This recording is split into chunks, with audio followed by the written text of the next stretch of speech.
સાધન કંઈક કંઈક કરી થાક્યો, પણ ભવનો નહીં અંત લયો. તત્વજ્ઞાની ગુરુ જેને મળ્યા, ભવબંધનથી મુક્ત થયો. જેણે જાણ્યો ખરો આત્મા, આત્માને અન્યને, અક્ષય પૂર્ણ જ્ઞાની તે સિદ્ધને ધન્ય ધન્ય છે. અજ્ઞાનતિમિરાંધનાં જ્ઞાનાંજન શલાકયા, ચક્ષુરુન્મીલિतं યેન તસ્મૈ શ્રી ગુરવે નમઃ. સદ્ગુરુ શ્રોત્રિય બ્રહ્મનિષ્ઠ પદ સેવાથી શુદ્ધ જ્ઞાન થશે. અવર ઉપાસન કોટિ કરો, પણ શ્રી હરિથી નહીં હેત થશે. સત્શ્રુતને નમસ્કાર, અસીમ ઉપકારી આત્માને નમસ્કાર, તારક ત્રિપુટીને નમસ્કાર, માવિત્રોને નમસ્કાર, માવિત્રો સમાન મુરબ્બીઓ મુમુક્ષોને નમસ્કાર. પરમ કૃપાળુ દેવ પ્રણીત વચનામૃતજી, પત્રાંક 784, મુંબઈ, અષાઢ સુદ ચોથ, રવિ, વિક્રમ સંવત 1953, તારીખ 4/7/1897. આ પત્ર કોને લખાયો છે તે અનુપલબ્ધ છે. સાચા જ્ઞાન વિના અને સાચા ચારિત્ર વિના જીવનું કલ્યાણ ન થાય એ નિસંદેહ છે. સાચું જ્ઞાન, સાચું ચારિત્ર એટલે બીજું કાંઈ નહીં, સમ્યક દર્શન સહિતનું જ્ઞાન તે સમ્યક જ્ઞાન, સાચું જ્ઞાન. અને સમ્યક દર્શન, સમ્યક જ્ઞાન સહિતનું જે ચારિત્ર કે આચરણ છે તે સમ્યક ચારિત્ર છે. એટલે સાચું જ્ઞાન કહેતા સમ્યક જ્ઞાન, યથાર્થ જ્ઞાન. અહીંયા સમ્યક જ્ઞાન રાખીએ અને સાચું ચારિત્ર એટલે સમ્યક ચારિત્ર રાખીએ. એ વિના જીવનું કલ્યાણ ન થાય એ નિસંદેહ છે. કેમ કે મોક્ષના માર્ગની વ્યાખ્યા જેમ બતાવી છે કે સમ્યક દર્શન જ્ઞાન ચારિત્રાણી મોક્ષ માર્ગ. સમ્યક દર્શન, સમ્યક જ્ઞાન અને સમ્યક ચારિત્ર એ ત્રણેયની એકતા તે મોક્ષ માર્ગ છે. તો એ સમ્યક દર્શન પહેલું છે, એકડો છે. પછી તરત જ તે જ સમયે, તે જ કાળે, એટલે કે તે જ સમયે જ સમ્યક દર્શન થતાં બધું જ જ્ઞાન મિથ્યા કહેવાતું હતું, મનાતું હતું. જ્ઞાન જ્ઞાન જ છે, પણ મિથ્યા મનાતું, ગણાતું, કહેવાતું હતું. તે સમ્યક દર્શન થતાં સવડું થયું, સવડીએ પરિણમ્યું, એટલે બધું જ જ્ઞાન સમ્યક થયું. અને સમ્યક દર્શન, સમ્યક જ્ઞાન થયું એટલે ત્યાં સમ્યક ચારિત્ર પણ અંશે તો અંશે પણ આવ્યું જ, અને પછી પૂર્ણતાએ પામે છે. કેવલ જ્ઞાન થાય છે, યથાખ્યા ચારિત્ર પ્રગટે છે અને મોક્ષે જાય છે. સત્પુરુષના વચનનું શ્રવણ, તેની પ્રતીતિ અને તેની આજ્ઞાએ પ્રવર્તતા જીવ સાચા ચારિત્રને પામે છે એવો નિસંદેહ અનુભવ થાય છે. આ સમ્યક ચારિત્ર કેવી રીતે લેવું? તો પહેલું કહ્યું કે સત્પુરુષના વચનનું શ્રવણ. પહેલો તો કોઈ સત્પુરુષ તેના વચનનું શ્રવણ. અક્ષરદેહે મળે તો તેમ તો વાંચવાનું છે, લખવાનું છે અને વિચારવાનું છે, મનન કરવાનું છે, નિધિધ્યાસન કરવાનું છે. પ્રત્યક્ષ સત્પુરુષ મળે તો તેમના વચનનું શ્રવણ કરવું. અને કેવું શ્રવણ કરવું? તો કે ગ્રહણપૂર્વકનું શ્રવણ કરવું, જેથી કરીને મનન થાય અને નિધિધ્યાસન થાય. તો સત્પુરુષના વચનનું શ્રવણ ગઈકાલે જ વિચાર્યું હતું કે ઉત્તરાધ્યનજી સૂત્રનું 3જું અધ્યયન, ચતુરંગી અધ્યયન કે ચત્તારી પરમંગાણી દુર્લહાની જંતુણો. મનુષ્યને 4 અંગ મળવા દુર્લભ છે. એમાં પહેલું મનુષ્યપણું જ મળવું કોઈ પણને દુર્લભ છે. એ મળી ગયું તો ધર્મશ્રુતિ, ધમ્મસુઈ એટલે ધર્મની શ્રુતિ, ધર્મનું શ્રવણ કરવું દુર્લભ છે. મળતું હોય તો પણ દુર્લભ છે, કેટલીક વખત મળતું જ નથી, કેટલીક વખત મળે તો પણ સાંભળવું, ગમવું અને ત્યાં સુધી સન્મુખ થવું બહુ દુર્લભ છે. માનો કે તે થયું પછી તો તેની પ્રતીતિ એટલે શ્રદ્ધા. તેની શ્રદ્ધા કરવી, તેનો સ્વીકાર કરવો, તેનો સંપૂર્ણ સ્વીકાર કરવો, યથા તથ્ય માનવું એ જુદી વાત છે. એ શ્રદ્ધા એથી પણ દુર્લભ છે. શ્રવણ કરે છે પછી એની પ્રતીતિ, તો કે પ્રતીતિ દુર્લભ છે. અને ત્યાં તે કરતાં વધુ દુર્લભ હોય તો તેની આજ્ઞામાં પ્રવર્તવાનું પણ દુર્લભ છે. જો આજ્ઞામાં પ્રવર્તન થઈ ગયું તો 4 અંગ મળી ગયા એટલે જીવ સમ્યક ચારિત્રને પામે જ પામે એમ ચોખ્ખું કહ્યું. અને કૃપાળદેવે તો વળી એવું લખ્યું કે નિસંદેહ અનુભવ થાય છે. અમને એનો શંકા રહિત અનુભવ છે.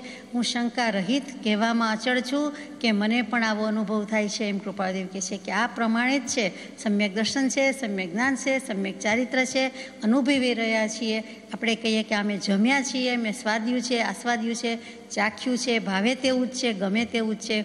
અથવા કોઈ સ્થળ જોયું હોય ને આપણે ખુમારીથી ખાતરીબંધ કહીએ કે આમ જ છે, અમે અહીંયા આવી ગયા છીએ, આ રીતે જ જવાય છે, હવે આમ આવશે, હવે આમ આવશે, અહીંયા આ વાંધો છે, અહીંયા આ વાંધો છે, અહીંયા આ હરકત છે, અને આપણે એને પાર કરીને પહોંચી જઈએ, કેમ કે જાણીતા છે, અનુભવ છે, જઈ આવ્યો છે જીવ. તો કૃપાળુદેવ કહે છે અમને પણ આવો નિસંદેહ અનુભવ થાય છે. પછી જેમને પત્ર લખ્યો છે તેમને કહે છે કે અત્રેથી યોગ વાસિષ્ઠનું પુસ્તક મોકલ્યું છે, તે 5-10 વાર ફરીને વાંચવું તથા વારંવાર વિચારવું યોગ્ય છે. યોગ વાસિષ્ઠ મહારામાયણ 32,000 શ્લોક, અને તેનો અનુવાદ મળ્યો હોય તો તેમ એ વખતે મળ્યો છે કે કેમ ખબર નથી, પણ સંસ્કૃતમાં લખાયું છે, એનું ગુજરાતીમાં અનુવાદ હશે. એ 5-10 વાર ફરીને વાંચવું. એટલે જીવને કેવો લક્ષ્ય કરાવવો છે, બંધાવવો છે કે હું આપને શું કહું, તમે જ યોગ વાસિષ્ઠમાંથી વાંચી લેજો. વશિષ્ઠ ગુરુએ શ્રી રામચંદ્રજીને આપેલો ઉપદેશ છે, એ આપણે પણ અવગાહવા જેવો છે, વિચારવા જેવો છે, એમ કરીને અહીંયા આજ્ઞા આપી દીધી છે કે જીના ગમતો વાંચતા હશો, પણ હવે તમે યોગ વાસિષ્ઠ વગેરે વાંચવાનું રાખો. અહીંયા પત્ર પૂરો થઈ જાય છે. જેને પણ લખ્યો હોય તેને આપણને તો લખ્યા બરોબર જ છે. આગળ જઈએ. પત્રાંક 785, મુંબઈ, અષાઢવદ એકમ, ગુરુ, વિક્રમ સંવત 1953, તારીખ 15/7/1897. પરમ પૂજ્ય શ્રી અંબાલાલભાઈને લખાયેલો પત્ર છે. અંબાલાલભાઈએ બીજાના વતી 1-2 પ્રશ્નો પૂછ્યા છે, એનો જવાબ કૃપાળુદેવ આપી રહ્યા છે. એ પ્રશ્ન જે કંઈ છે તે એના કોને લખાયો છે તે પણ આપણે વિચારીએ, અને એ પત્ર પણ આપણને મળ્યો છે કે જેમાં શું પૂછાવ્યું છે તો એ પણ આપણે વિચારીએ છીએ. તે પહેલાં આ પત્ર શ્રી ધુરીભાઈએ એમ કરીને શરૂઆત કરે છે. એટલે હકીકતમાં ધોરીભાઈ બાપુજીભાઈ ભાદરણના વ્યક્તિ છે, મુમુક્ષુ છે, તેને પત્ર લખાયો છે. અને તે નામ બધા આપણે ધોરી રસ્તો કહીએ તેમ ધોરીભાઈ બોલીએ, હકીકતે શિષ્ટ સાહિત્યમાં ખરેખર ધુરી શબ્દ છે. સંસ્કૃતમાં ધુરંધર કહીએ છીએ, ધુરા વહન કરે છે તે. તો અહીંયા ધુરી છે, એના ઉપરથી ધુરીભાઈ લખ્યું છે, એટલે કે ધોરીનું ધુરી. જેમ આપણે પરસોત્તમભાઈ બોલતા હોય, હકીકતે પરસોત્તમ જેવો શબ્દ જ નથી, પુરુષોત્તમ છે, પણ અપભ્રંશ થઈને આપણે પરસોત્તમભાઈ બોલીએ તેમ એવી રીતે ધોરીભાઈ જ નામ હોય પણ બધા ધોરીભાઈ કહેતા હોય તે. તો એ ભાદરણના ધોરીભાઈ બાપુજીભાઈ સ્થાનકવાસી આમનાઈને ફોલો કરતા હશે. કેટલાક પટેલ ઘણા વર્ષો પહેલાં, 500 વર્ષ પહેલાં કે કદાચ 600-700 વર્ષ પહેલાં, 500 તો ફોર શ્યોર, તેટલા વર્ષ પહેલાં જન્મથી ભલે પટેલ કહેવાય, જ્ઞાતિએ પટેલ કહેવાય, પણ જૈન ધર્મ જ ફોલો કરતા હોય. શ્રીમદ રાજચંદ્ર ભગવાન પછી મળ્યા તે પહેલાં પણ કેટલાક પટેલ, સરનેમ જ પટેલ, લાસ્ટ નેમ અટક એમની પટેલ, પરંતુ જૈન ધર્મ જ હોય. આ ધોરીભાઈ પણ એમ હોય તો નવાય નહીં. એટલે સ્થાનકવાસી આમનાઈના મુમુક્ષુ અને ઘણા બધા શાસ્ત્રના અભ્યાસી છે, અને મોક્ષે જવાની, તત્વ જાણવાની ઈચ્છા પૂરેપૂરી છે. તેવા ધોરીભાઈને વિક્રમ સંવત 1952માં કૃપાળુદેવની મોક્ષમાળા વાંચવાનું સદભાગ્ય પ્રાપ્ત થયું. ક્યાંકથી ખબર પડી, મોક્ષમાળા વાંચી, કૃપાળુદેવ વિશે જાણવાની, જોવાની, દર્શન કરવાની, સત્સમાગમ કરવાની ઘણી ભાવના જન્મી, અને તરત જ અમલમાં પણ મુકાઈ ગઈ.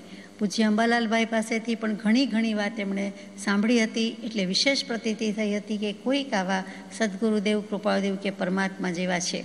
અને તે જ વર્ષે ચાતુર્માસમાં કૃપાળુદેવ કાવીઠામાં પધાર્યા. ત્યાં 10 દિવસની સ્થિરતા હતી, અને તે દરમિયાન તેમને આજ્ઞા થવાથી શ્રી આનંદધનજી મહારાજનું શાંતિનાથ ભગવાનનું સ્તવન, અહો અહો હું મુજને નમું, અને મન કીમ પર ખાય એ પણ છે. તો એ જે છે તે વખતો વખત બોલાવતા હતા. એટલે કે કૃપાળુદેવના દર્શન પણ થયા, અને એમણે આ ધોરીભાઈને શાંતિનાથ ભગવાનના સ્તવન બોલવાની, ગાવાની આજ્ઞા પણ કરી.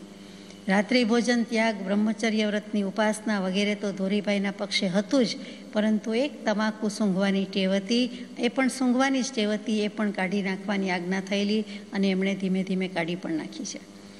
અને એ વખતે કાવીઠામાં જે બોધ થયો હતો, જે આપણે 700 નંબરમાં પત્ર વાંચી ગયા, તે એક જ લીટીનો કે શરીર કોનું છે, મોહનું છે, માટે અસંગ ભાવના રાખવી યોગ્ય છે.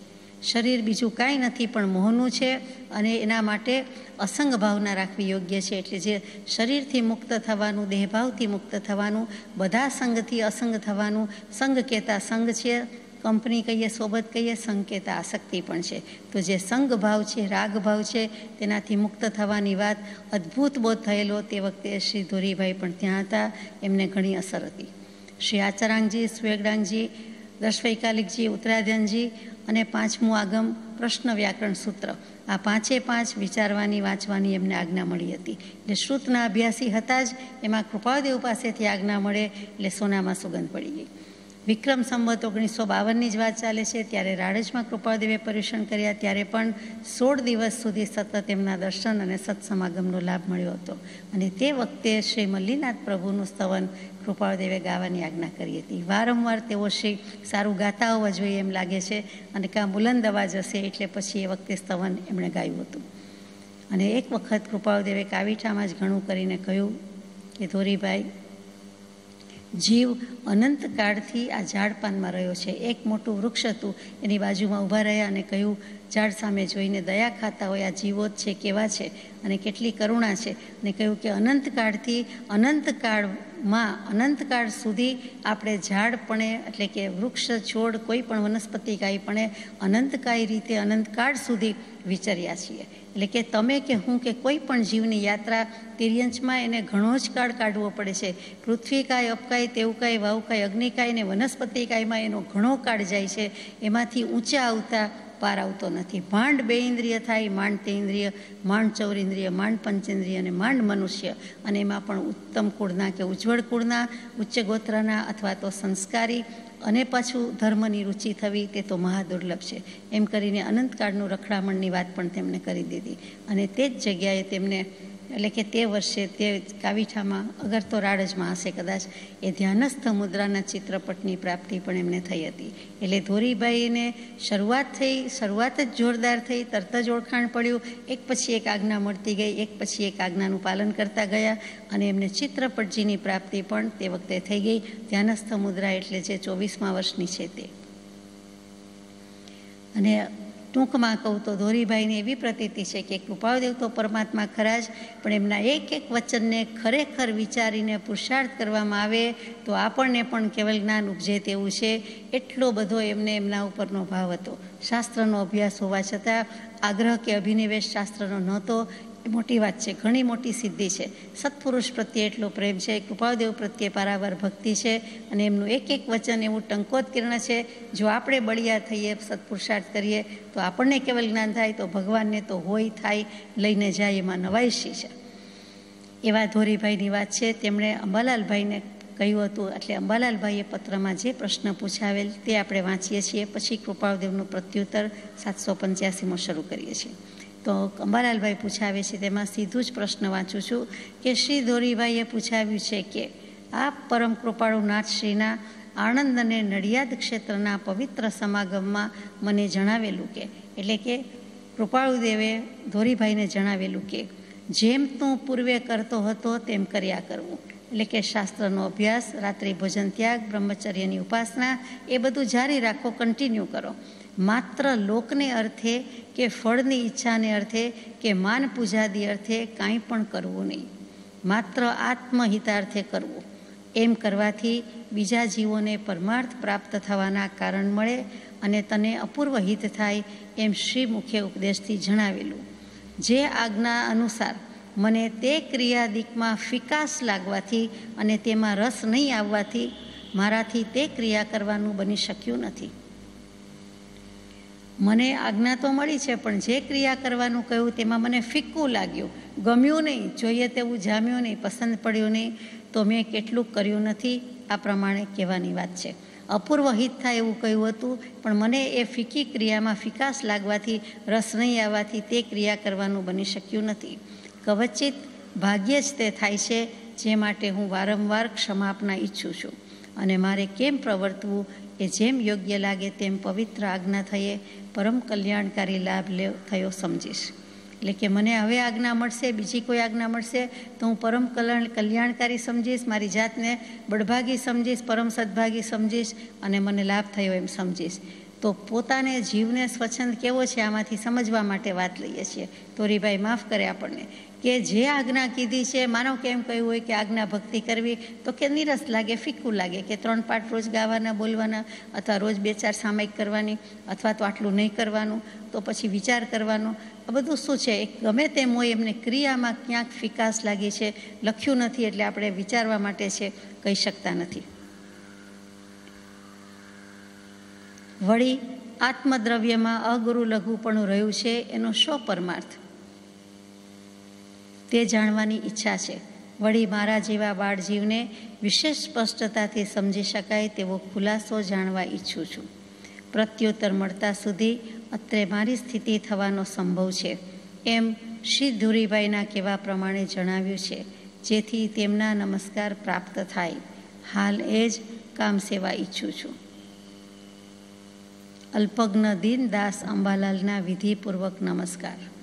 એટલે 2 વાત કહી કે જે મને આજ્ઞા આપી હતી તે બધું કરું છું, છતાં કેટલીક ક્રિયા હું કરતો નથી, ફિકાસ લાગે છે. તેથી હવે મને બીજી કંઈ આજ્ઞા કરો અથવા હું ક્ષમાપના ઈચ્છું છું. બીજો પ્રશ્ન જે પૂછાવ્યો અત્યંત અગત્યનો કે આત્મદ્રવ્યમાં અગુરુ લઘુપણું રહ્યું છે એનો શો પરમાર્થ હોવો જોઈએ, એથી શું ફાયદો થાય, આત્મામાં જે ગુણ છે તે છે તો એ જાણવાનું પણ મને મન છે, એમ કરીને પ્રશ્ન પૂછ્યો. હવે કૃપાળદેવે જવાબ આપવાની કૃપા કરી છે. તે પત્રાંક 785 મુંબઈ, અષાઢ વદ એકમ, ગુરુ વિક્રમ સંવત 1953, તારીખ 15/7/1897. શ્રી ધુરીભાઈએ અગુરુ લઘુ વિશે પ્રશ્ન લખાવ્યું. તે પ્રત્યક્ષ સમાગમે સમજવું વિશેષ સુગમ છે. કૃપાળુદેવે તેનો જવાબ પત્રમાં આપ્યો નથી. અગુરુ લઘુ ગુણ વિશે આપણે હમણાં જ થોડા દિવસ 50 એકાઈમાં ઘણું સારી રીતે વિચારી ગયા છીએ, યથાશક્તિ વિચારેલું છે.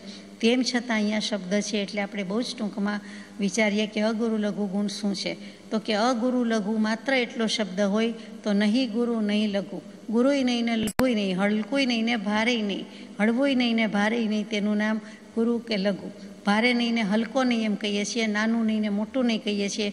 એવી રીતે અણુ જેટલું નાનું પણ નહીં અને પહાડના પહાડ જેટલું મોટું પણ નહીં. એવી જ રીતે એટલું એકદમ જ વજનવંતુંય નહીં, લોખંડના ગોળા જેટલું વજનવંતુંય નહીં અને આંકડાના રૂ જેટલું હલકું પણ નહીં. તેવું જે કંઈ છે તેને અગુરુ લઘુ કહેવાય છે. આત્મા માટે પણ એમ જ કહેવાય છે. તો અગુરુ લઘુ જીવના કેટલાક સામાન્ય ગુણ છે, તેમાંનો એક ગુણ છે. એટલે ત્યાં આત્મદ્રવ્યનો ગુણ થયો. અને આમ જુઓ તો એ સામાન્ય ગુણ હોવાથી જે બીજા દ્રવ્ય વિચારી ગયા છીએ, ધર્માસ્તિકાય, અધર્માસ્તિકાય, આકાશાસ્તિકાય, પૂતગલાસ્તિકાય અને કાળ, તો એમાં કાળને અસ્તિકાય કીધો નથી. એટલે આ 5 દ્રવ્યની વાત લઈએ તો ત્યાં અગુરુ લઘુ ગુણ છે. એટલે કે સામાન્ય છે, એટલે કે 6 દ્રવ્યમાં એ અગુરુ લઘુ ગુણ રહેલો છે તેમ આપણે માન્યું. તો અગુરુ લઘુ ગુણનું એવું શું કારણ છે, તો કે ગુણ કહેતા અહીંયા શક્તિ પણ અર્થ થાય છે, ગુણ થાય છે, સ્વભાવ થાય છે, લક્ષણ થાય છે, અંગ થાય છે. આ એક અગુરુ લઘુ ગુણ કહેતા અગુરુ લઘુ એવી શક્તિ છે કે જે શક્તિના કારણે દ્રવ્યની દ્રવ્યતા કાયમ રહે, એટલે કે ટકી રહે છે. એક દ્રવ્ય મટી જતું નથી, એટલે કે દ્રવ્યની દ્રવ્યતા કાયમ રહે. એક દ્રવ્ય બીજા દ્રવ્ય રૂપે ન પરિણમી જાય, પોતાનું અસ્તિત્વ અલગાવ જે કાંઈ છે તે ટકાવી રાખે છે. બીજું, એક ગુણ એ બીજા ગુણ રૂપે ન થાય, એટલે કે દ્રવ્ય મટી જતું નથી, ગુણ મટી જતું નથી.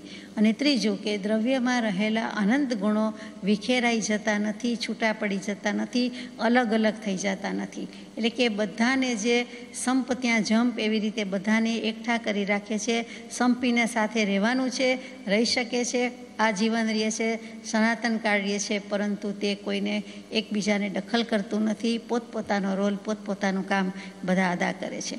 અને એના પરથી બોધ શું છે, તો કે જગતના 6 દ્રવ્ય એ 6 દ્રવ્યના દ્રવ્ય ગુણ અને પર્યાયથી ભિન્ન જ છે, સ્વતંત્ર જ છે. અને તે બધાથી હું જ્ઞાન સ્વભાવી આત્મા બિલકુલ ભિન્ન છું એ પ્રકારે ભેદ જ્ઞાન થાય. તેટલા માટે આત્મધર્મ પ્રગટવા માટે આ અગુરુ લઘુ ગુણ વિચારવાનું છે. આપણે વિચારી ગયા છીએ એટલે હવે વધારે વિચારતા નથી. અને એના સારાંશમાં શું, તો કે દરેક દ્રવ્ય પોતાના વ્યવસ્થિત નિયત મર્યાદાવાળું હોવાથી કોઈ એક દ્રવ્યને બીજા દ્રવ્યની જરૂર પડતી નથી એમ અગુરુ લઘુ ગુણ સાબિત કરે છે, દર્શાવે છે. એટલે કે એકને બીજાની જરૂર નથી, પોતે પોતાની રીતે સ્વતંત્ર અસ્તિત્વ ધરાવે છે, સ્વતંત્ર રીતે કાર્યરત રહે છે, પરિણમન કરે છે અને એના અસ્તિત્વને કોઈ બીજી બાધા આવી શકતી નથી. એટલે દરેક દ્રવ્ય જુદું, દરેક દ્રવ્યનો ગુણ જુદો, ગુણની પર્યાય જુદી, દરેક સ્વતંત્ર છે, દરેક ભિન્ન છે, દરેક પરિણમન જુદું છે. આ અગુરુ લઘુ ગુણની વાત છે. પરંતુ ધોરીભાઈને કંઈક હજુ વિશેષ જાણવું હશે. આપણે તો વિચારી ગયા છે કે ષટ ગુણ હાનિ વૃદ્ધિ જે થાય છે તે પણ અગુરુ લઘુ ગુણને આભારી છે. કૃપાળુદેવે એમને પ્રત્યક્ષ સમાગમમાં જે કહ્યું હોય તે આપણે એટલા સદભાગી નથી કે આપણને મળી શક્યું હોય. હવે આગળ જઈએ. શુભેચ્છાથી માંડીને શૈલેષીકરણ પર્યંતની સર્વ ક્રિયા જે જ્ઞાનીને સંમત છે તે જ્ઞાનીના વચન ત્યાગ વૈરાગ્યનો નિષેધ કરવામાં પ્રવર્તે નહીં. ત્યાગ વૈરાગ્યના સાધન રૂપે પ્રથમ ત્યાગ વૈરાગ્ય આવે છે, તેનો પણ જ્ઞાની નિષેધ કરે નહીં. શુભેચ્છાથી માંડીને શૈલેષીકરણ, આત્મજ્ઞાન પ્રાપ્ત કરવાની 7 ભૂમિકા, એમાં શુભેચ્છા, ત્યાર પછી વિચારણા અથવા સુવિચારણા, પછી તનુમાનસા, સત્વાપત્તિ, પદાર્થ અસત્શક્તિ, એમ જુદી જુદી 7 ભૂમિકા કહી છે.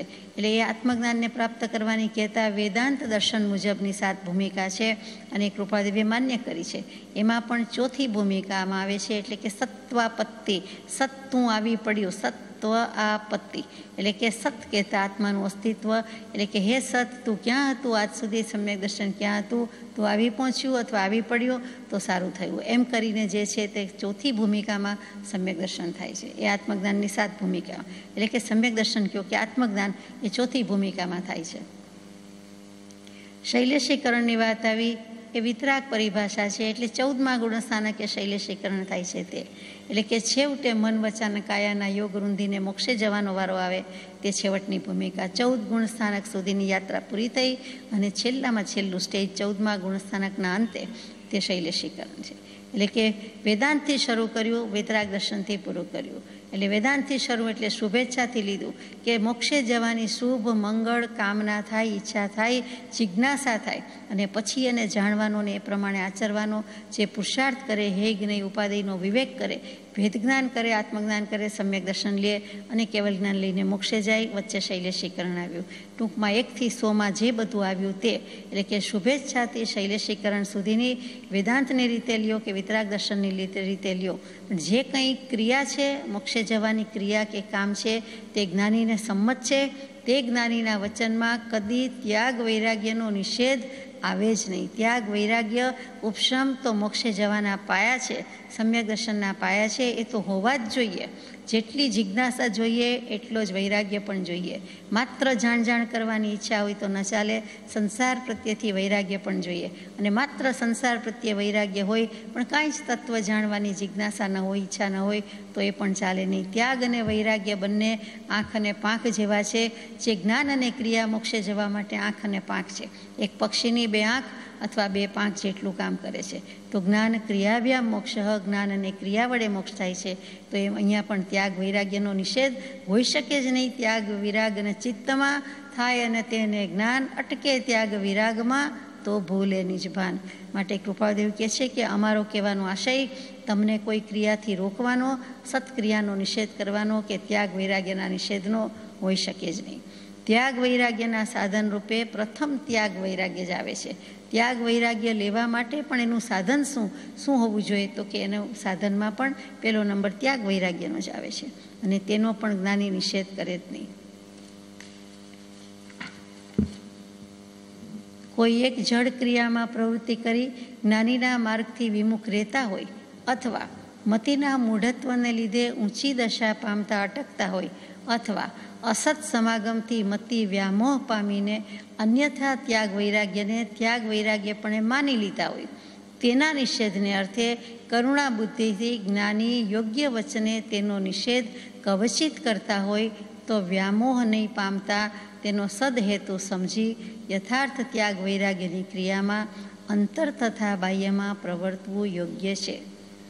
તમને ક્રિયામાં ફિકાસ લાગી તો કૃપાળુદેવ જવાબ આપે છે કે કોઈ એક જડ ક્રિયામાં પ્રવૃત્તિ કરીને જ્ઞાનીના માર્ગથી વિમુખ રહેતા હોય, જ્ઞાની સન્મુખ જતા નથી, જ્ઞાનીના માર્ગથી જુદી રીતે પ્રવર્તો છો, વિમુખ પ્રવર્તો છો, વિપરીત પ્રવર્તો છો, કોઈ એક ક્રિયા જડમાં થઈ ગયા છો, વળગી રહ્યા છો. એક જડ ક્રિયા કરવું એટલે કરવું એમ કે ચંદન તિલક કે ભાવથી પૂજા કરવી એટલે કરવી, અથવા તો સામાયિક કરવી એટલે કરવી, પછી સામાયિકમાં બીજી બધી જ અલગ મલકની વાત થાય તો એમ નહીં. એવી રીતે જોકે ધોરીભાઈ તો સુગ્ન મુમુક્ષુ છે, તો પણ કોઈ જીવ એવી રીતે કરી લે કે કરવું એટલે કરવું, બાકી એનો કોઈ આશય સમજવો નહીં, અર્થ સમજવો નહીં, અભિપ્રાય સમજવો નહીં, આચરણમાં લાવવું નહીં, સમ્યક પ્રકારે ન કરવું, જ્ઞાની પુરુષની આજ્ઞાથી પણ ન કરવું, એનાથી વિમુખ રહીને કરવું, જાતે વિચારીને કરવું કે આટલું તો કરવાનું જ હોય ને, કરવું જ જોઈએ ને, પણ કોઈએ કહ્યું, કયા સદગુરુએ કહ્યું, કયા સત્પુરુષે કહ્યું, એમ જે બધું છે તે.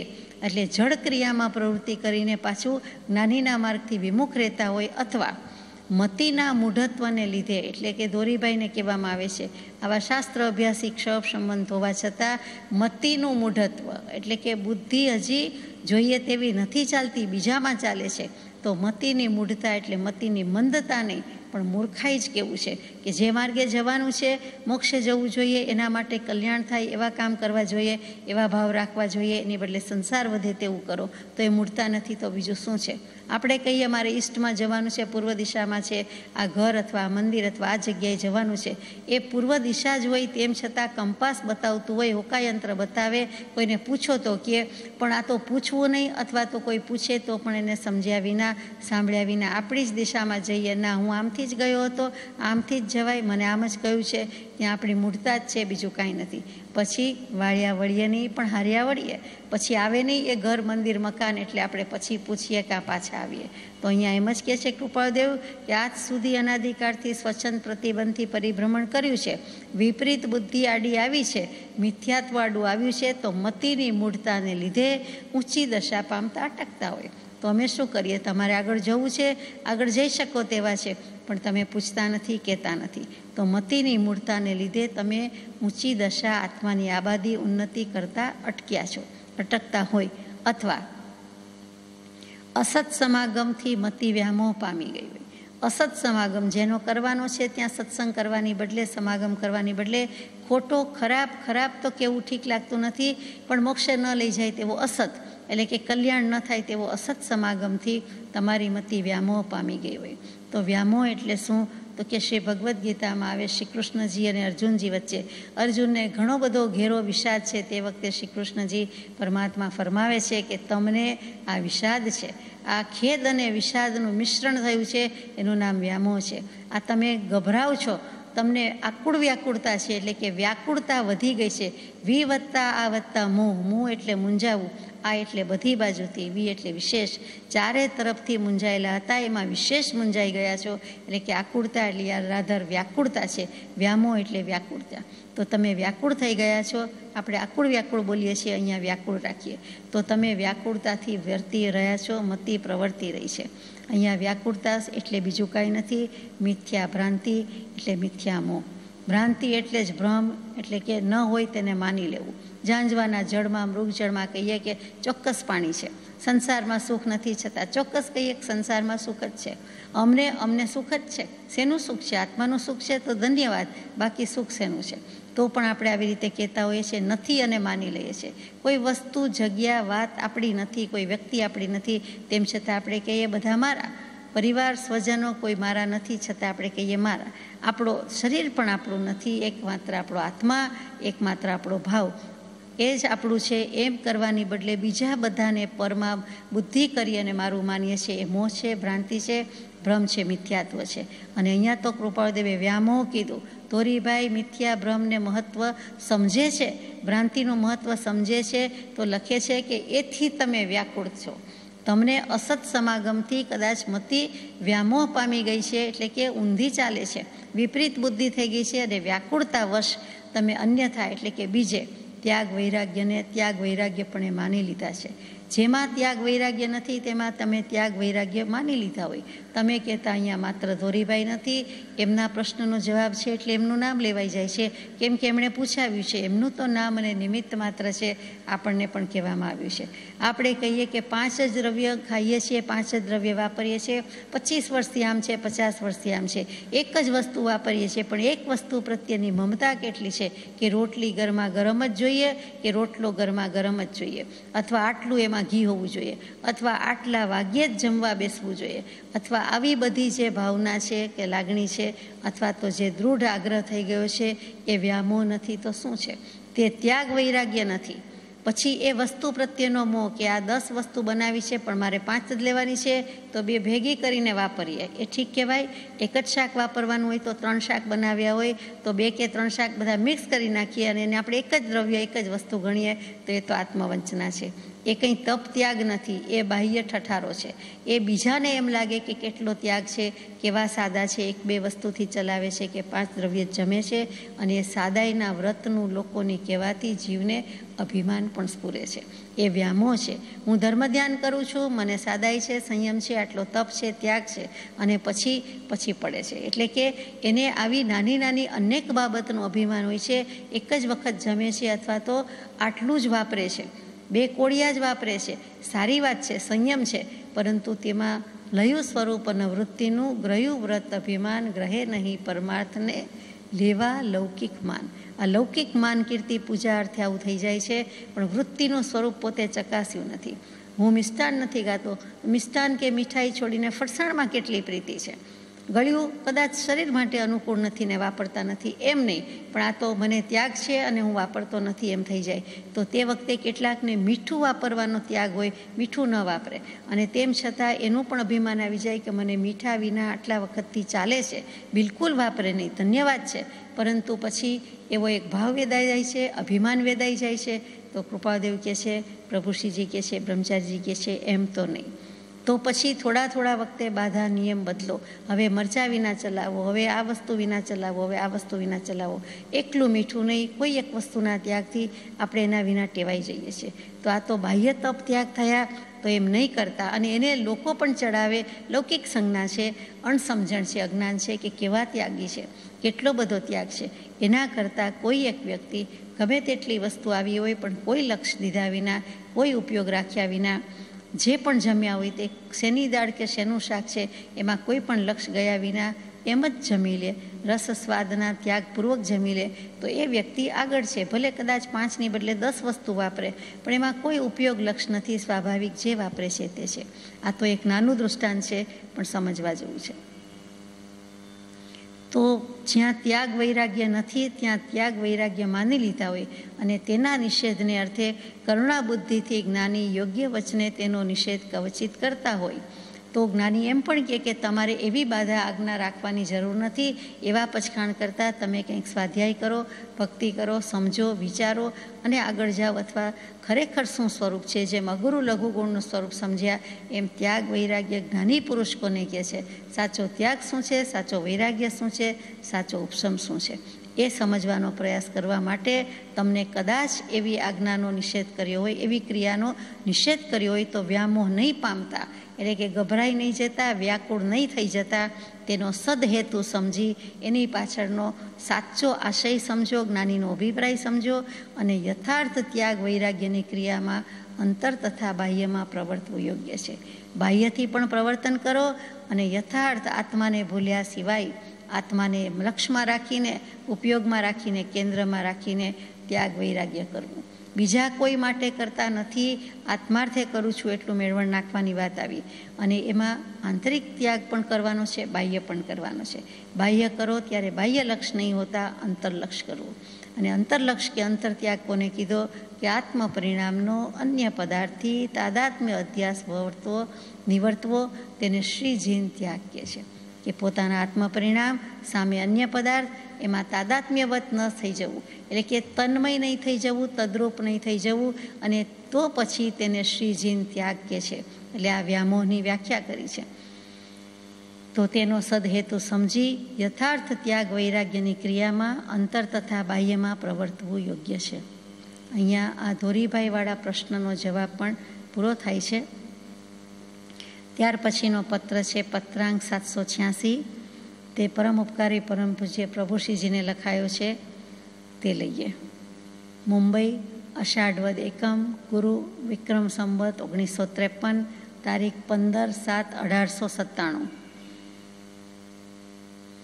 સકળ સંસારી ઇન્દ્રિય રામી, મુનિગુણ આત્મ રામી રે, મુખ્યપણે જે આત્મરામી તે કહીએ નિષ્કામી રે, શેષયાંસજીન અંતર જામી. આનંદઘનજી મહારાજે 11મા ભગવાન શ્રી શ્રેયાંસ ભગવાનના સ્તવનમાં જે જણાવ્યું છે તે કૃપાળદેવે કોટ કરીને અહીંયા મૂક્યો છે. પ્રભુશ્રીજીને લાગુ પડે છે. પ્રભુશ્રીજીને સંબોધીને લખ્યો છે પત્ર કે સયલ સંસારી એટલે સકળ સંસારી ઇન્દ્રિયરામી છે. આખો સંસાર સંસારી જીવો સકળ કહી દીધું, બધા જ કોઈ બાકાત નહીં જાણે. એ તો ઇન્દ્રિયરામી જ છે. 5 ઇન્દ્રિય એના વિષયોમાં જ રમી રહ્યા છે, રાચી રહ્યા છે. મુનિ ગુણ આત્મરામી રે, તમે તો મુનિ છો, તમારે મુનિના ગુણ પ્રગટાવ્યા છે ને પ્રગટાવવાના છે. તો આત્મરામી રે, બધા મુનિ ગુણ, મુનિજનો બધા ક્યાં છે? તો આ બાજુ સંસારીજનો છે, આ બાજુ મુનિજન છે. એ આત્મરામી છે. પહેલાં ઇન્દ્રિયરામી છે. તો તમે તો આત્મામાં જ રમવું જોઈએ ને રાચવું જોઈએ. બીજો કોઈ લક્ષ્ય જ ન હોવો જોઈએ, બીજો કોઈ ઉપયોગ જ ન હોવો જોઈએ. મુખ્યપણે જે આત્મરામી તે કહીએ નિષ્કામી રે. જો તમે આત્મરામી થયા, જે કોઈ આત્મરામી મુનિ થાય છે તે નિષ્કામી થાય છે. તેને કોઈ જ ઈચ્છા કામના હોતી નથી, 5 ઇન્દ્રિયના વિષયની નહીં. એટલે કે હે ઈચ્છા દુઃખમોલ, જબ ઈચ્છા કા નાશ તબ મીટે અનાદિ ભૂલ. આવું નિષ્કામપણું છે, તે નિષ્કામપણું તમને પણ પ્રાપ્ત થાય છે. તીર્થંકર દેવના સ્તવનમાં આનંદઘનજી મહારાજે આ લખ્યું છે. તે કૃપાળદેવે પ્રભુશ્રીજીને બોધ આપતા લખ્યું છે. આવું આપણે થવાનું છે, આમ હોવું જોઈએ, આમ થવું જોઈએ.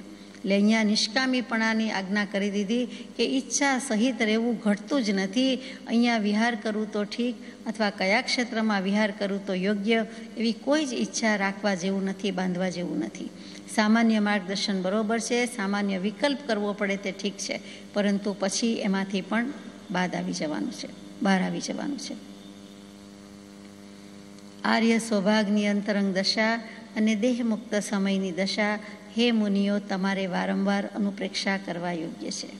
શ્રી સૌભાગભાઈની અંતરંગ દશા જે થઈ ગઈ તે થઈ ગઈ. સૌભાગભાઈનો દેહત્યાગ થઈ ગયો, સમાધિ થઈ ગઈ, અને તે વાત આપણે ગઈકાલે પત્રમાં પૂરી કરી.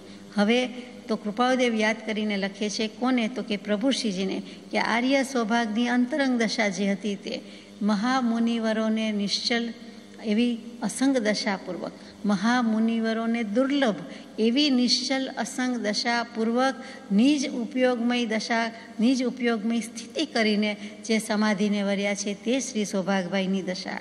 એટલે શુદ્ધ ઉપયોગપૂર્વક સમાધિ મરણ અને તે દશા હે મુનિઓ તમારે વારંવાર અનુપ્રેક્ષા કરવા યોગ્ય છે.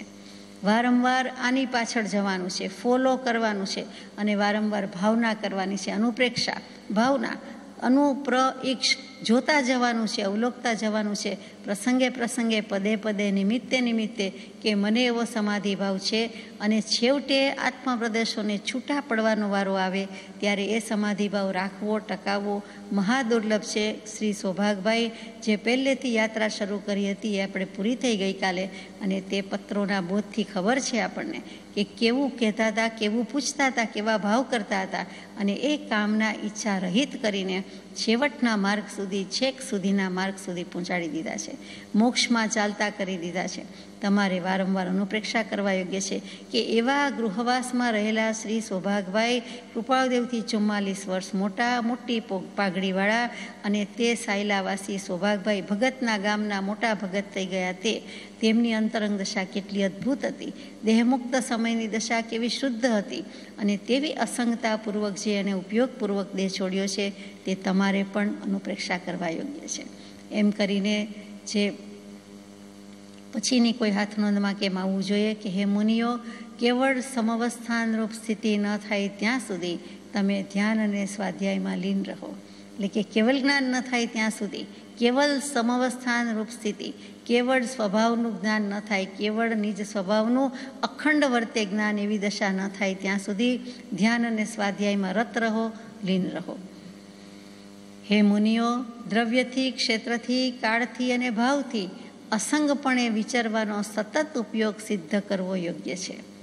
તમારે દ્રવ્યથી, ક્ષેત્રથી, કાળથી કે ભાવથી 4 રીતે અસંગપણે જ રહેવાનું છે. દ્રવ્યથી હું એક છું, અસંખ્યાત આત્મપ્રદેશી દ્રવ્ય છું, એ ક્ષેત્રથી વાત લઈએ છીએ, અને પછી કાળથી સ્વપર્યાય પરિણામી સમયાત્મક છું અને ભાવથી હું નિર્વિકલ્પ જ્ઞાતા દ્રષ્ટા જ છું. મારું સ્વરૂપ અખંડ છે, અભંગ છે, અરે અસંગત છે. હું નકામો વિકલ્પમાં પર્યાય દૃષ્ટિ નાખું છું, કરું છું અને આ રીતે બગાડું છું. હું જ મારું બગાડું છું. તજી યાદ આપની મેં જ બગાડ્યું મારું. આપની એટલે આપની, તમારી, ભગવાન અને આપની કહેતા શુદ્ધાત્માની. હું મને જ ભૂલી ગયો, હું બહુ ભૂલી ગયો, મારા શુદ્ધ સ્વરૂપને જ ભૂલી ગયો અને હું મને જ યાદ નથી, મારા આત્માને જ યાદ નથી. એ કેવું? એમ કરીને અહીંયા અસંગતાના માર્ગની વાત મૂકી છે, આજ્ઞા કહી છે. જેમણે જગત સુખ સ્પૃહા છોડી જ્ઞાનીના માર્ગનો આશ્રય ગ્રહણ કર્યો છે તે અવશ્ય તે અસંગ ઉપયોગને પામે છે. કેવી રીતે અસંગ ઉપયોગને પામે છે? તો એ પણ કહી દીધું કે જેમણે જગત સ્પૃહા છોડી દીધી છે, જગતમાંથી કાંઈ જોઈતું નથી, કાંઈ જ લેવું દેવું રહ્યું નથી. સ્પૃહા, ઈચ્છા, ઝંખના, એક નાનો ભાવ પણ જોઈતો નથી, કરવો નથી. દેહ ભાવ પણ પોસાતો નથી, અન્ય ભાવ પોસાતો નથી, વિભાવ પરિણતિ પોસાતી નથી. કોઈ પણ સુખ જગતમાં સુખ રહ્યું જ નથી તો શું ઈચ્છા રાખવાની છે? સુખ પોતાનું પોતાનામાં છે, અંતરનું અંતરમાં છે અને તે સ્થિતિ થવા માટે બાહ્ય પદાર્થો સંબંધીનું આશ્ચર્ય ભૂલ. એ બાહ્ય પદાર્થ બાહ્ય જ પદાર્થ છે. પહેલાં આશ્ચર્ય માન્યું, એ પણ ભૂલવાનું જ હતું, કરવાનું હતું જ નહીં. તેમ છતાં બાહ્ય પદાર્થની જ મોટાઈ લાગી, એની જ અદ્ભુતતા લાગી અને પરમાદ પડી રહ્યો. તો જગતમાંથી, ત્રણ કાળમાંથી, ત્રણ લોકમાં જ્યારે તણકલા માત્રને પણ ગ્રહણ કરવાનો ભાવ નથી, કોઈ પણ ભાવને ગ્રહણ કરવાનો ભાવ નથી, ત્યારે જીવ લેવા દેવાની કડાકોટથી નિવૃત્ત થાય છે અને સ્વભાવમાં શુદ્ધ ઉપયોગમાં રહે છે. ત્યારે એને સમ્યક દર્શન થાય છે, પછી કેવલ જ્ઞાન થાય છે, પછી મોક્ષ થાય છે. ઈચ્છા માત્રનો ત્યાગ છે. હૈ ઈચ્છા દુઃખ મૂલ, જબ ઈચ્છા કા નાશ તબ મીટે અનાદિ ભૂલ. તો જ્યાંથી કંઈક લેવાની ઈચ્છા, ત્યાંથી કંઈક ઝંખવાની ઈચ્છા, જ્યાંથી કંઈક પણ કરવાની ઈચ્છા, તે જગત સુખની સ્પૃહા છે. એ છોડી દીધું છે. પ્રભુ શ્રીજીએ તો સંસારનો ઉલાળ્યો કર્યો છે, સર્વસંગ પરિત્યાગ કર્યો છે. તો પણ કૃપાળદેવ જેવા લખે છે એ વિશેષ વિચારણીય છે કે એમ છોડીને જ્ઞાનીના માર્ગનો આશ્રય ગ્રહણ કર્યો છે. એટલે કે કૃપાળદેવ પ્રભુશ્રીજીને લખે છે, પ્રભુશ્રીજીએ સર્વસંગ પરિત્યાગ પણ કર્યો છે, કૃપાળદેવનો આશ્રય પણ કર્યો છે. તો પછી શું છે? તો કે હવે અસંગ ઉપયોગને પામવાનું છે. જો આટલું થઈ ગયું છે, પરિપૂર્ણ રીતે થઈ ગયું છે, તો તે અવશ્ય ચોક્કસ પાંચ ઇન્દ્રિયને વશ થયા સિવાય અને મનને વશ થયા સિવાય તે અવશ્ય અસંગ ઉપયોગને પામે છે. પછી ઉપયોગ ક્યાંય સંગભાવ કરતો જ નથી, રાગાદિક ભાવમાં જતો જ નથી, રાગાદિક બુદ્ધિમાં પડતો નથી. એને ઉપયોગને બીજાને શું, કાંઈ નહીં. પોતાનો ઉપયોગ પોતામાં ક્યાંય છોડી શકતો નથી. ઉપયોગ વિનાનો તો આત્મા છે નહીં, એનું લક્ષણ છે.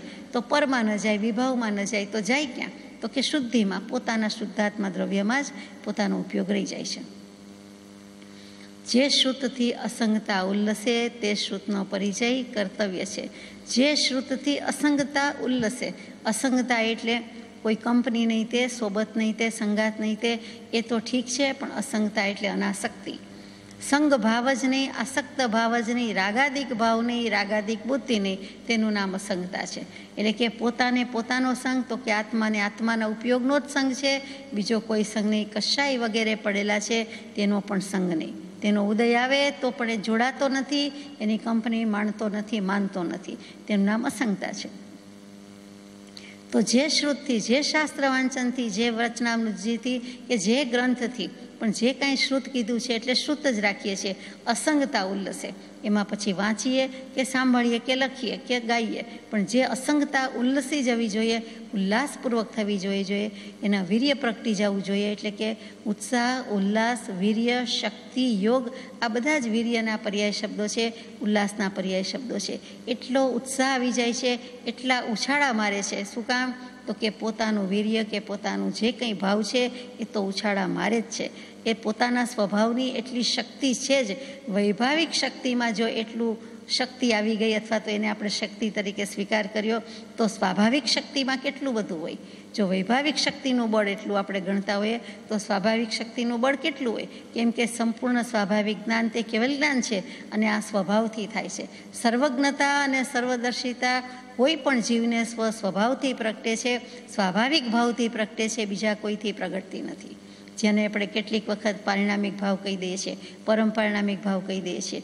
તો તો આ શ્રુતથી અસંગતા ઉલ્લસે તે શ્રુતનો પરિચય કર્તવ્ય છે. તેવું શાસ્ત્ર, તેવા સિદ્ધાંત, તેવા આગમ, તેવા શ્રુત વત્સલ વાણી જે કાંઈ હોય તે વાંચવા સાંભળવા જેવી છે, વિચારવા જેવી છે, તેનું ઓળખાણ રાખવા જેવું છે, તેનો પરિચય કર્તવ્ય છે. મુનિ છે એટલે લોકલાજ કે લોક પ્રતિબંધ લાગે એટલું વિહાર દરમિયાન અથવા તો ક્યાંય પણ સ્થિતિ કરે તો ઉપાશ્રયમાં લોક સમુદાય આવવાનો છે, અથવા ન આવે તો પણ ક્ષમતા રાખવાની છે, આવે તો પણ ક્ષમતા રાખવાની છે. કેમ કે તે વખતે તેમની ઓળખાણ પીછાણમાં પડી જવાય. ઓળખાણ તો ઊંડી ખાણ છે, એમાં ન પડી જતા આવા શ્રુતનો પરિચય કર્તવ્ય છે કે જે શ્રુતના ઉલ્લાસમાં આપણને વૈરાગ્ય ઉપશમ પણ પ્રગટી જાય, અને જો હોય તો વધારે પ્રગટે, ન હોય તો આવે. માટે અહીંયા મુનિશ્રીને કીધું છે એટલે વિશેષ વિચારનીય છે. અહીંયા આ પત્ર પણ પૂરો થાય છે. છેવટે અસંગ ઉપયોગ ઉપર જ ભાર છે, શુદ્ધ ઉપયોગ ઉપર જ ભાર છે. અને આ વિક્રમ સંવત 1953નો અષાઢ છે. વિક્રમ સંવત 1954માં વસોમાં કૃપાળદેવ અને પ્રભુશ્રીજીને એટલીસ્ટ 1 મહિનાનો સત્સંગ થયો છે. અને તે વખતે પ્રભુશ્રીજીને આત્મજ્ઞાનની પ્રાપ્તિ કૃપાળદેવના નિમિત્તથી અને સદુપદેશથી થઈ ચૂકી છે.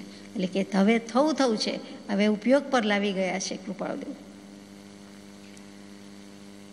આગળ જઈએ. પત્રાંક 787, મુંબઈ, અષાઢ વદ એકમ, ગુરુ, વિક્રમ સંવત 1953, તારીખ 15/7/1897.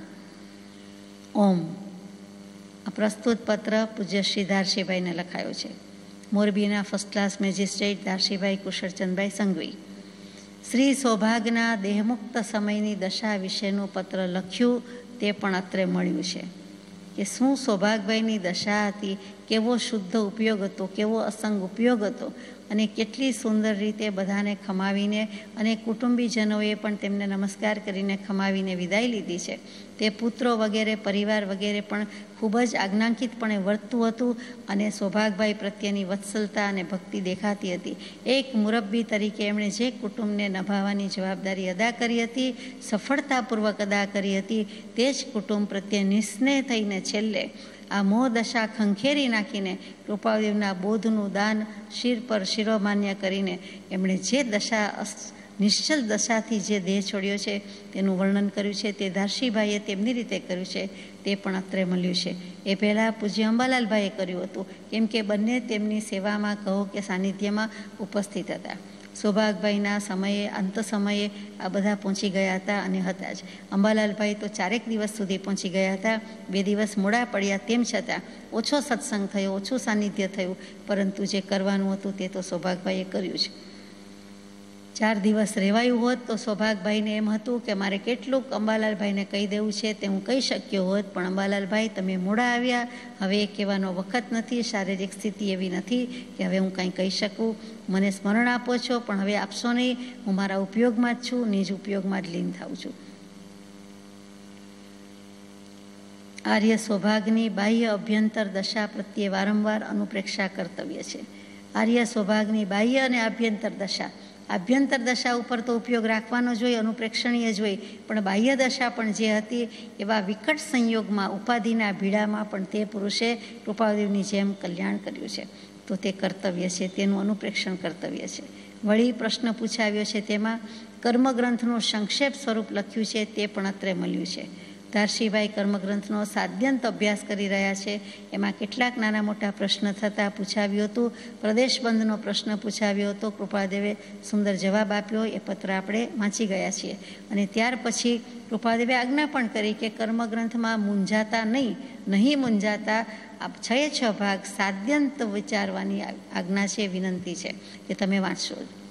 કેમ કે વાંચશે એ કર્મગ્રંથના અઠંગ અભ્યાસી હતા, શાસ્ત્રના અભ્યાસી હતા એવા ધારશીભાઈ કુશળચંદભાઈ સંઘવી અને બીજા નવલચંદભાઈ ડોસાભાઈ વકીલ. અને ધારશીભાઈને આટલો ક્ષરક્ષમ હોવા છતાં કર્મગ્રંથમાં વાંચવાની આજ્ઞા છે, અને જ્યાં જ્યાં શંકા પડે કે વધારે વિચારણા જોઈતી હોય ત્યાં કૃપાળદેવે પૂરેપૂરી કરી છે. વ્યાખ્યાન સારમાં કેટલાક પ્રશ્નો એ ધારશીભાઈના જ હોવા જોઈએ જે સત્સંગમાં આપણને જવાબ મળ્યા છે. તે શ્રી નવલચંદે દર્શાવેલા પ્રશ્નનો વિચાર આગળ ઉપર કર્તવ્ય છે. એ નવલચંદભાઈએ પણ કંઈક પૂછાવ્યું છે, તે પ્રશ્નનો વિચાર પણ આગળ કરીશું. આગળ કોઈક પત્રમાં આપણે આવી ગઈ છે વાત, કર્મબંધ કેવા હોય છે અને એમાં ઔષધ કેવી અસર કરે છે કે કેટલી અસર કરે છે, કરવું જોઈએ કે કેમ, એ ઔષધ લેવાય કે ન લેવાય, ક્યારે લેવાય, કયા સંયોગોમાં લેવાય, કર્મબંધ થાય કે કેમ, એ સંબંધી 3 પત્રો આપણે યથાશક્તિ વિચારી ગયા છીએ. જગત સુખ સ્પૃહામાં જેમ જેમ ખેદ ઉપજે તેમ તેમ જ્ઞાનીનો માર્ગ સ્પષ્ટ સિદ્ધ થાય. જગત સુખની સ્પૃહામાં જેમ જેમ ખેદ ઉપજે તેમ, એમાં સ્પૃહા રાખવા જેવી જ નથી, કરવા જેવી જ નથી, અને એમ થઈ જાય છે, રખાઈ જાય છે, એનો ખેદ પણ ઉપજતો જાય છે. તો જેટલો જેટલો ખેદ વર્તે છે તેમ તેમ જ્ઞાનીનો માર્ગ આપણે કંઈક સ્પષ્ટ થતો જાય છે, ખુલ્લો થતો જાય છે, પ્રગટ થતો જાય છે, સમજતા જઈએ છીએ. તેમાં આપણને લાગે કે વસ્તુ તો આમ જ છે. વસ્તુનું સ્વરૂપ ને પદાર્થનું સ્વરૂપ સમજ્યા હોય તો આ જગતના સુખની કોઈ પડી ન હોય. એમાં પડવા જેવું જ નથી. માન્યું તું એ ભૂલ છે, એ મોહ ભૂલવે છે, અજ્ઞાન ભૂલવે છે, પણ તેમાંથી એ પરમ કૃપાળુદેવ આ મોહને અજ્ઞાનથી મુકાવનારા આપ છો. અહીંયા એ પત્ર પણ પૂરો થાય છે. પત્રાંક 788, મુંબઈ, અષાઢ વદ 11 રવિ, વિક્રમ સંવત 1953, તારીખ 25/7/1897. પરમ ઉપકારી પરમ પૂજ્ય પ્રભુશ્રીજી પરનો પત્ર છે. 2-3 લીટીનો જ છે, આપણે લઈએ. પરમ સંયમી પુરુષોને નમસ્કાર. કૃપાળુદેવના મનમાં સંયમ સંયમ જ છે. સર્વસંગ પરિત્યાગ કયો કે સર્વભાવથી વિરામ પામવારૂપ સંયમ કયો. એટલે પરમ સંયમી પુરુષોને નમસ્કાર. એટલે ઉત્કૃષ્ટમાં ઉત્કૃષ્ટ ત્યાગ જેણે કર્યો છે તે પરમ સંયમી છે. તો પરમ સંયમી કહેતા આપણને તો દીક્ષિત અથવા તો સર્વસંગ પરિત્યાગી અથવા તો મુનિપણું તે જ યાદ આવવાના. નિર્ગ્રંથ દશા જ યાદ આવવાની, કાંઈ વાંધો નથી. એ આચાર્ય ઉપાધ્યાય મુનિ બધા નિર્ગ્રંથ છે. એ પહેલાં મુનિ થાય છે, પછી નિર્ગ્રંથ પણ સાથે સાથે છે. મુનિને પણ નિર્ગ્રંથ કયા, પછી ઉપાધ્યાય આચાર્ય, અને ત્યાર પછી અર્યંત થાય છે, કેવલી થાય છે. તો એ વિતરાગ પરમાત્મા સુધી લઈ જવાનો માર્ગ તો કે સર્વભાવથી વિરામ પામવારૂપ સંયમ એ પરમાર્થ સંયમ છે.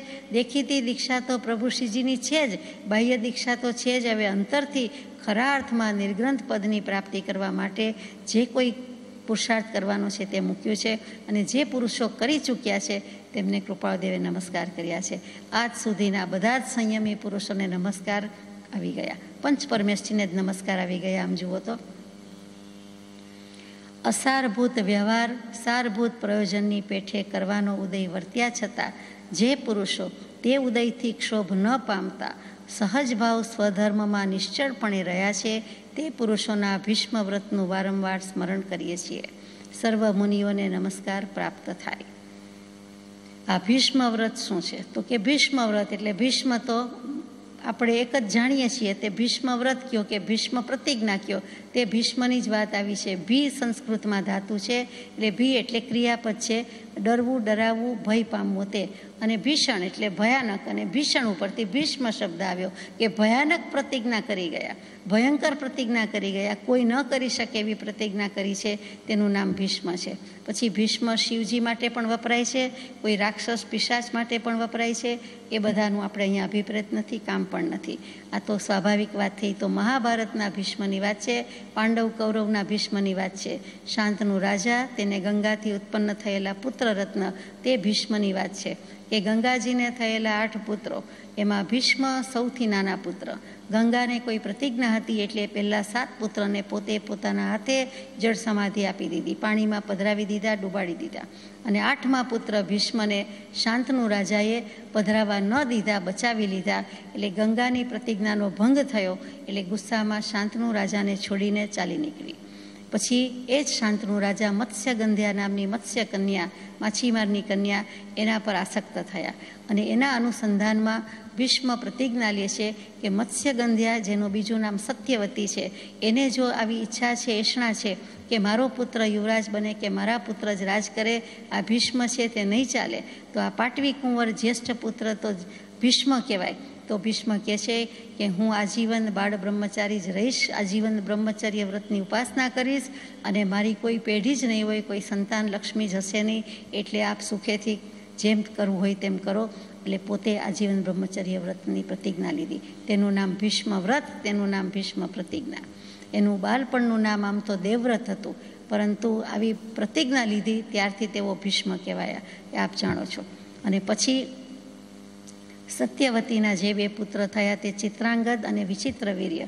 એમાં ચિત્રાંગદ તો બાલ્યાવસ્થામાં જ મૃત્યુ પામ્યો, એ વિચિત્રવીર્ય. અને તેના માટે આ ભીષ્મે પોતે ન પરણ્યા, પોતે આજીવન બ્રહ્મચર્ય વ્રત, પણ તેના માટે થઈને કાશીરાજની 3 કન્યા અંબા, અંબાલિકા, અંબિકા એ 3નું અપહરણ પણ કર્યું અને એને વિચિત્રવીર્ય સાથે પરણાવવામાં પણ આવ્યા.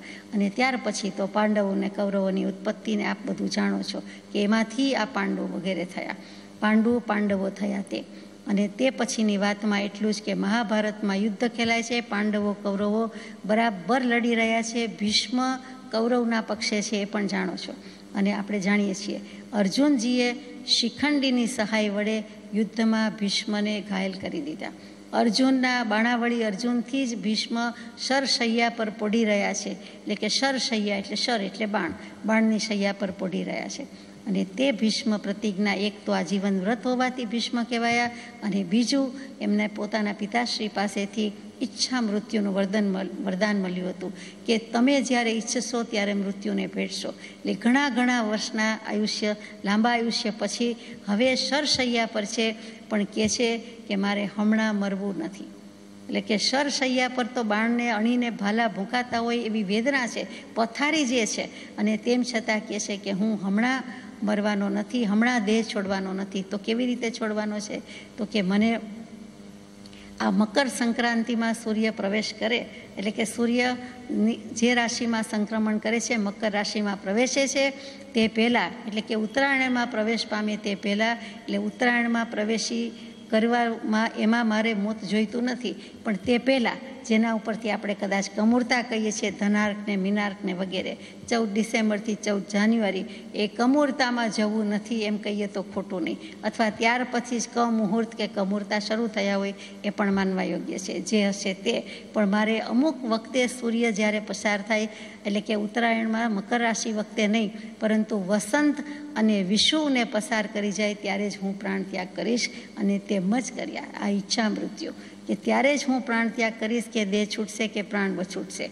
ભલે પછી નિમિત્ત રૂપે અર્જુનજી હાજર હોય, બધા હાજર હોય અને કહે કે હવે ધરતી ઉપર બાણ છોડ અને પછી પાતાળ પાણી ફૂટે, સરવાણી ફૂટે અને હું પણ દેહ ત્યાગ કરી દઉં, તે જ ગંગાજળ, એમ કરીને કહે. આમ તો ગંગા જ પુત્ર છે, અને તેમ છતાં આ ગંગાજળની વાત આવે છે. બધું વિચારવા જેવું છે.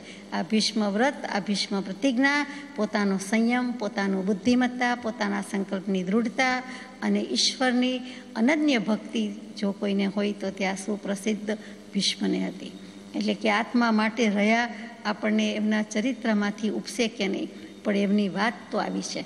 તો અહીંયા કૃપાળુદેવે પ્રભુશ્રીજી માટે ભીષ્મ વ્રત લખ્યું છે કે જે અસારભૂત વ્યવહાર, એટલે નિરર્થક સંસાર છે, વ્યવહાર છે, એમાં સારભૂત પ્રયોજનની પેઠે, એટલે કે સાર્થક એવું આત્મસાર્થક છે, એ કરવા માટે જે ગમે તે ઉદય આવ્યો હોય, સંસારને સારરૂપ નથી માનતા છતાં માનીને રહેવું પડ્યું હોય એવો ઉદય હોય, છતાં જે પુરુષો તે ઉદયથી ક્ષોભ પામ્યા વિના કોઈ પણ જાતનો મોહ ખોહ વિહીણો પરિણમો, અપણો હું સમો, રાગ રોષ રહિત એવું જે સામ્ય ભાવ, ચારિત્ર ધર્મ, જે પ્રવચનસારની 7મી ગાથામાં કુંદકુંદ દેવે મૂક્યું છે તે, તો કે એમ ક્ષોભ પામ્યા સિવાય, રાગ દ્વેષમાં પડ્યા સિવાય, વિચલિત થયા સિવાય, સહજ ભાવ, સ્વાભાવિક ભાવ, સ્વધર્મમાં નિશ્ચળપણે રહ્યા છે તે પુરુષો. સ્વધર્મ એટલે શું અહીંયા? તો કે જે કંઈ શાસ્ત્રોક્ત આચાર વિચાર છે તે પ્રમાણે રહેવું એ પણ સ્વધર્મ કહેવાય, અને અહીંયા સ્વભાવમાં રહેવું તે સ્વધર્મ કહેવાય. એટલે અહીંયા કે સ્વભાવની જ સ્થિતિ કરી પાછા નિશ્ચળપણે રહ્યા છે, અડગપણે સ્થિરપણે રહ્યા છે, નિશ્ચલ ચડી ગયા નથી. તે પુરુષોના ભીષ્મ વ્રતનું વારંવાર સ્મરણ કરીએ છીએ. કૃપાળુદેવ પોતાના માટે લખતા હોય, પણ નામ તો પ્રભુશ્રીજીનું જ છે, કામ પોતાનું છે. નામ પોતાનું છે, કામ પ્રભુશ્રીજીનું છે. ત્યાં બોધ આપી દીધો છે. એટલે કે પ્રભુશ્રીજીને આવી ભીષ્મ પ્રતિજ્ઞાની જેમ રહેવાની આજ્ઞા પણ આપી દીધી છે. સર્વ મુનિઓને નમસ્કાર પ્રાપ્ત થાય, એટલે એમની સાથે જે કોઈ મુનિ વિચરી રહ્યા હતા, બીજા મુનિ હતા, તેમને નમસ્કાર પાઠવ્યા છે. હવે આ જ પત્રનો પ્રત્યુત્તર પ્રભુશ્રીજીએ આપી દીધો છે, તરત જ આપી દીધો છે. તે પણ આપણને મળી શક્યો છે, તો વિચારીએ. ખેડા અષાઢવદ 13 સોમ વિક્રમ સંવત 1953 તારીખ 27/7/1897। પ્રગટ સાચા સદગુરુ સહજાત્મ સ્વરૂપ ચરણાય નમો નમઃ। સદા આનંદી સર્વજ્ઞાની સર્વધ્યાની સહજ સ્વરૂપી સહજાનંદી સહજ સ્વરૂપ વિલાસી સચ્ચિત આનંદ સર્વોપરી સદગુરુની પવિત્ર સેવામાં પામર અલ્પમતી બાળ દુષ્ટ દાસીના પુનઃ પુનઃ નમસ્કાર। હે નાથ, આપની પવિત્ર સેવામાંથી અપૂર્વ વાણીધારાનું એક પત્ર આવ્યું, એટલે કે 788મો પત્ર હમણાં આપણે વાંચ્યો તે। હે નાથ, આપ મહાત્મા પ્રભુને ત્રિકરણ યોગે નમસ્કાર હો, નમસ્કાર હો। જનક વિદેહી જેમ સહજ સ્વભાવે સ્વધર્મમાં નિશ્ચલપણે રહ્યા છે, તેમના ચરણકમળની સેવા ભક્તિ સમીપમાં આ દાસનું અહોરાત્રિ વસવું એ ઈચ્છાએ વર્તતો આ અતૃપ્ત આત્મા તે પૂર્ણ દર્શનનો લાભ થયે અતિ આનંદિત થઈશ। એટલે કૃપાળદેવને જનક વિદેહી જેવા કહી દીધા। પછી લખ્યું છે, હે કૃપાળુનાથ, નમિરાજ ઋષિની દશા જોઈ અદ્ભુત ભાવ જોઈ ઇન્દ્ર મહારાજાએ ગુણસ્તવન કરી નમન કરી પોતાના સ્થાને ગયા। પણ હે નાથ, તે તો ઋષિપણામાં હતા। નમી રાજર્ષિની વાત છે કે તે તો રાજા અને ઋષિ મુનિ હતા, સર્વસંગ પરિત્યાગી હતા, અને તેમની પ્રશંસા કરી ઇન્દ્રે પરીક્ષા કરી, પ્રશંસા કરી અને ઘણી બધી સ્તુતિ કરીને ગયા કે નમોત્તૃણ મર્યંતાણંગ ભગવંતાણંગ કરીને ઘણી બધી સ્તુતિ કરી। પરંતુ એ તો મુનિ હતા, ઋષિ હતા અને કરી જાય ને સિદ્ધિ હાંસલ કરી જાય। પણ હે કૃપાળુનાથ, જે ઉદય વર્ત્યા છતાં તેથી અન્ય દશા ઋષિપણાના ભાવને પામ્યા છે, તે અદ્ભુત વેપારી એટલે વ્યવહારી વેપારી ઋષિપણાથી વધતી દશાવાળા પ્રભુને પુનઃ પુનઃ નમસ્કાર હો, નમસ્કાર હો। કે તે તો બધા જ કલ્યાણ કરી જાય, આચાર્ય હોય, સાધુ હોય, મુનિ હોય, પણ આપે તો ઋષિ મુનિ હજી નથી, છતાં ઋષિ મુનિથી પણ અધિક દશા છે, પરમાત્મા દશા છે, તેવા પ્રભુને પુનઃ પુનઃ નમસ્કાર હો। લિખિતંગ દીનદાસ પામર લલ્લુના નમસ્કાર। સજાત્મ સ્વરૂપ પરમ ગુરુ।